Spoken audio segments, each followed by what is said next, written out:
بسم اللہ الرحمن الرحیم۔ حضرت عمر بن عوف المزنی رضی اللہ تعالیٰ عنہ ایک حدیث نقل کرتے ہیں۔ کنز العمال میں یہ حدیث موجود ہے، اور حضرت مفتی تقی عثمانی دامت برکاتہم نے اس کو اپنی اصلاحی خطبات میں ذکر کر کے پورا ایک خطاب اس پر ذکر کیا ہے، جس میں اللہ کے نبی صلی اللہ علیہ وسلم نے بڑی اہم بات ارشاد فرمائی ہے۔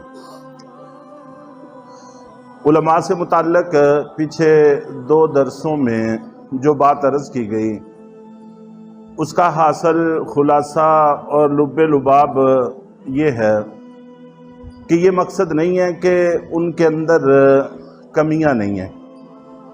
علماء کرام بھی ہمارے ہی اس معاشرے میں نشو و نما پاتے ہیں، ہمارے ہی گھروں کے اندر پل بڑھ کر بڑے ہوتے ہیں، جہاں پر گھروں کے اندر ٹی وی ہے، VCR، یہ تو خیر اب بہت پرانی چیزیں ہو گئیں، نیٹ ہے اور نیٹ کی ساری تباہ کاریاں موجود ہیں، اور ہر ایک کے ہاتھ کے اندر موبائل ہے، جو دنیا جہان کا سارا گند اس کے اندر موجود ہے۔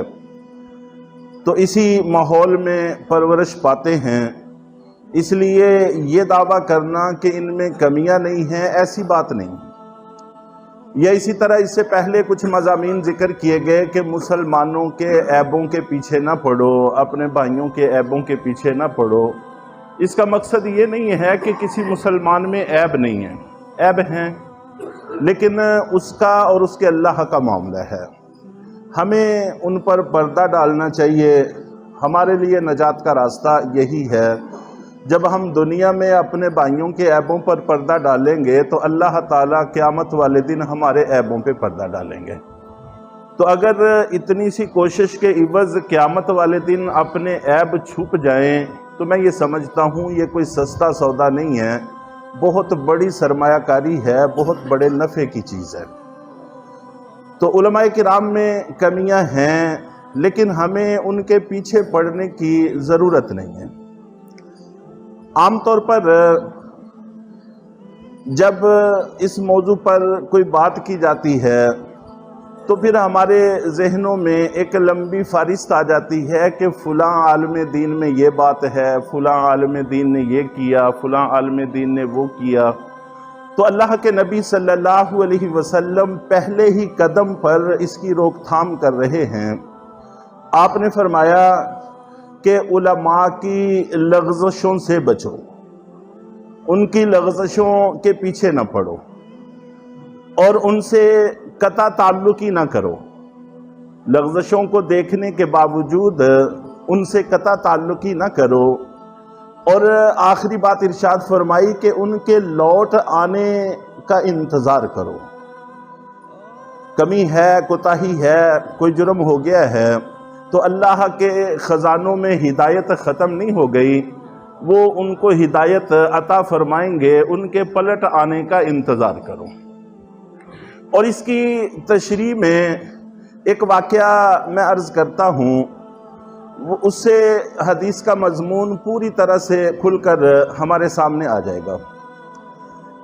ہماری تاریخ میں ایک شیخ ہوئے ہیں، بہت بڑے شیخ، شیخ عبد الرحمن ابو عبداللہ الاندلسی رحمہ اللہ تعالی۔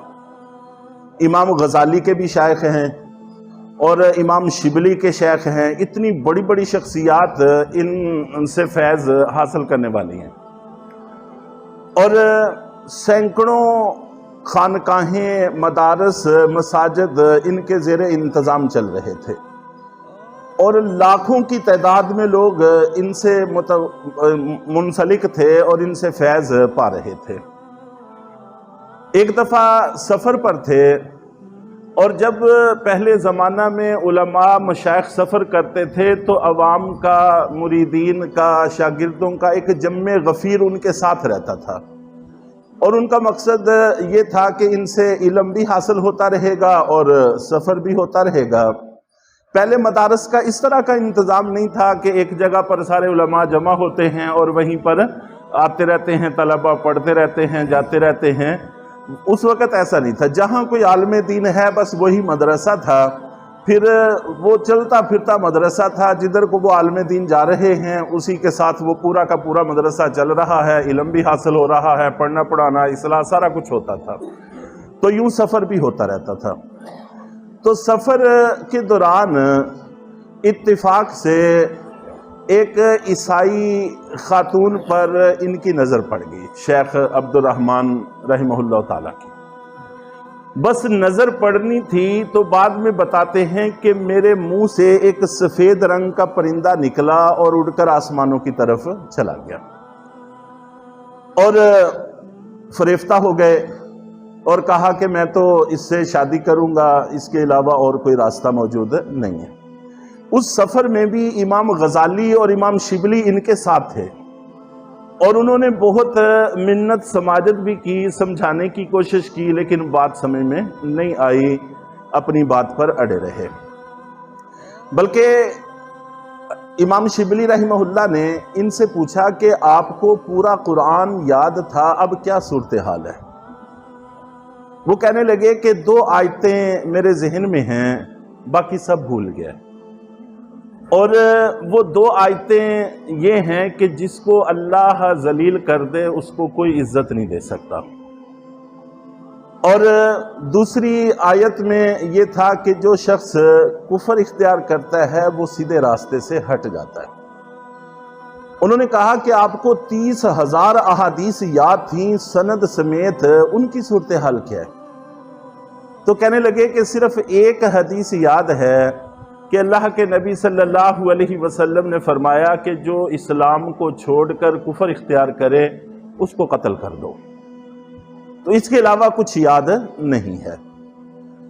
تو جب کوئی بھی بات نہ بن پڑی تو یہ حضرات چھوڑ کر وہاں سے واپس آ گئے، اور انہوں نے عیسائیوں سے بات کی تو انہوں نے کہا کہ ٹھیک ہے ہم اس بات پر غور کریں گے، لیکن تمہیں 1 سال تک ہمارے سور چرانے پڑیں گے۔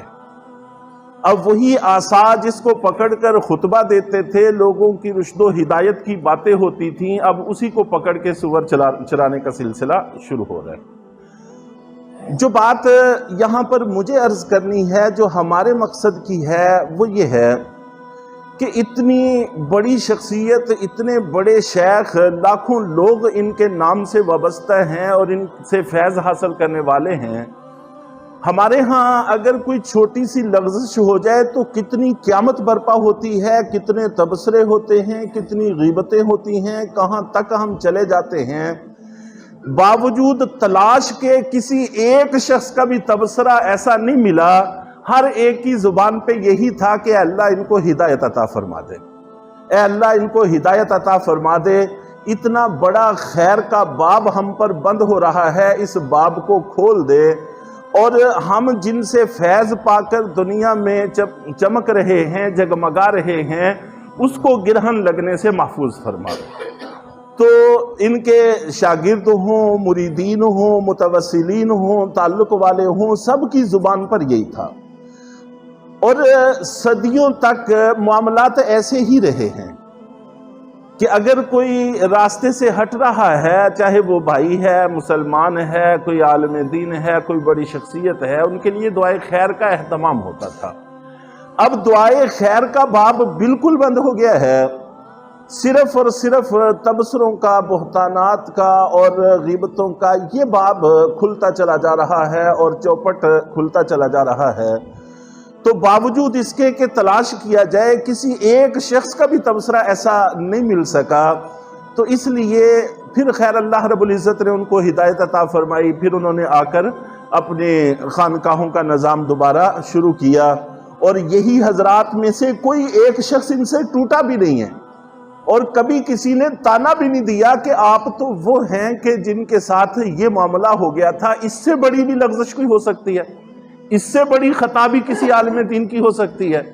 اتنے بڑے گناہ، اتنا بڑا جرم، اتنی بڑی غلطی کے باوجود جب واپسی ہوئی ہے تو کسی ایک کی پیشانی میں کوئی سلوٹ نہیں دیکھی گئی، بلکہ سبھی نے ہاتھوں ہاتھ لیا اور پوری قدردانی کی، جیسے پہلے فیض حاصل کرتے تھے ویسے ہی اب فیض حاصل کرنا شروع کر دیا۔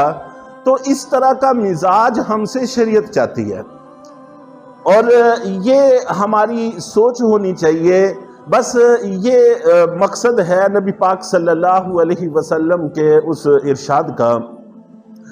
اور اسی طرح حضرت سعد بن ابی وقاص رضی اللہ تعالی عنہ کے حوالے سے ایک چھوٹی سی بات وہ بھی ذکر کرنا بہت مناسب ہوگا۔ گورنر تھے، جو گورنر ہوتے تھے وہ امام بھی ہوتے تھے، تو اس امامت کے شعبے کو ہم نے کہاں سے گرایا ہے، میں وہ دکھ رونا چاہتا ہوں، وہ درد ذکر کرنا چاہتا ہوں۔ اس وقت بھی آپ ایک طرف مساجد ہیں، دوسری طرف مدارس ہیں۔ مدارس بھی دین کی جگہ ہیں اور مساجد بھی دین کی جگہ ہیں، لیکن مدارس الحمدللہ اس وقت بھی پوری توانائی کے ساتھ قائم ہے، اور ہر فارغ ہونے والے عالم دین کی کوشش ہوتی ہے کہ مجھے مدرسے میں پڑھنے پڑھانے کا سلسلہ میسر آ جائے، اور بڑے بڑے باصلاحیت لوگ مدارس میں بیٹھے ہوئے ہیں، ہم ان کے نام سے بھی واقف نہیں ہیں اور باہر کی دنیا ان کو جانتی ہے۔ تو ایسے ایسے باصلاحیت موجود ہیں، پڑھنے پڑھانے کا سلسلہ اپنی پوری آب و تاب کے ساتھ جاری ہے۔ پوری دنیا کے اندر علم دین کے حوالے سے مدارس نے اپنا سکہ قائم کیا ہوا ہے۔ کوئی اس غرض کے لیے باہر کہیں سفر نہیں کرتا کہ وہاں سے جا کر دین کی اعلیٰ تعلیم حاصل کریں، اور مساجد کا نظام گرتا چلا جا رہا ہے۔ اچھے خاصے ہمارے تعلق والے جاننے والے یا تو بچوں کو عالم بناتے نہیں، اگر بنا لیں تو اس لائن میں نہیں لے کے آتے، مساجد کی لائن میں، اس لیے کہ اندر کی گھٹن سے وہ واقف ہے۔ بس اس گھٹن کو کشادہ کریں گے تو باصلاحیت لوگ آئیں گے، خیر پھیلے گی انشاءاللہ اور اچھا سلسلہ قائم ہوگا۔ تو حضرت سعد بن ابی وقاص رضی اللہ تعالیٰ عنہ کے بارے میں کسی نے حضرت عمر رضی اللہ تعالیٰ عنہ کو شکایت کر دی کہ اچھی طرح سے نماز نہیں پڑھاتے۔ تو مختصر بات عرض کرتا ہوں، تو حضرت عمر رضی اللہ تعالیٰ عنہ کو بلا لیا، بلا کر ان سے پوچھ گچھ کی، اور تحقیق حال کے لیے اپنے 2 آدمی بھیجے۔ حضرت سعد بن ابی وقاص رضی اللہ تعالیٰ عنہ کو بھی ساتھ بھیجا، فاتح ہیں، ایران کے فارس کے فاتح ہیں، اور اس کے ساتھ ساتھ عشرہ مبشرہ میں سے ہیں، بہت بڑے درجے کے صحابی ہیں۔ تو شکایت کیا کہ اچھے طریقے سے نماز نہیں پڑھاتے، تو تحقیق حال کے لیے بھیجا۔ سبھی نے تعریف کی، لیکن ایک صاحب نے کہا کہ تم نے اگر اللہ کا واسطہ دے کر پوچھا ہی ہے تو میں بتاتا ہوں، یہ صحیح طرح سے نماز بھی نہیں پڑھاتے، جہاد میں بھی نہیں جاتے، اور مال غنیمت بھی نہیں صحیح تقسیم کرتے۔